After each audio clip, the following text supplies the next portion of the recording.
get a look now at the commuter crisis. Live look at the closed westbound side of the Washington Bridge, where the demolition has been lined up, but not the reconstruction. And with no bids coming in, might a tunnel do the trick? One built by another agency, not the DOT. I had this on my radio show this morning. NBC 10's Katie Benoit follows up. Katie? Gene, the chairman of the Narragansett Bay Commission tells me for a project in Miami, they built a tunnel instead of a bridge, and it worked out well.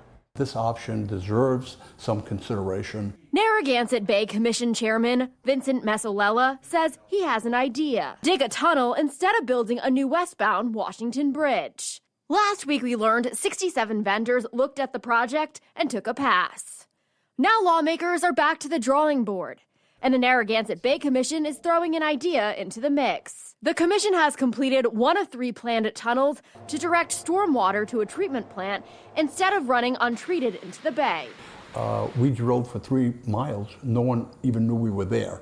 Mesolella says the contractor working on the big dig here also dug this tunnel for cars in Miami. A tunnel under the Seekonk River would be similar, about 4,100 feet long and more than 100 feet below sea level.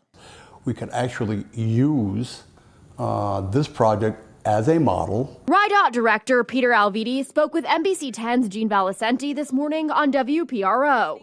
He has concerns. We would have to seriously assess all of the impacts, not the least of which our recent tunnel experience here in New England with the big dig in Boston does not provide a lot of confidence in going in that direction.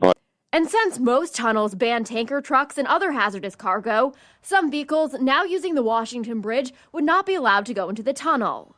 Mesolella admits the idea hasn't gotten too far. This is the concept, and I don't have a lot of the granular information that would be required, but certainly enough information that we could have a legitimate, productive conversation. The chairman says he has talked to House and Senate leaders about a tunnel, but he hasn't spoken to Governor Dan McKee. He adds before time and money are spent planning, lawmakers would have to show an interest in the idea. Live in the studio, Katie Benoit, NBC 10 News.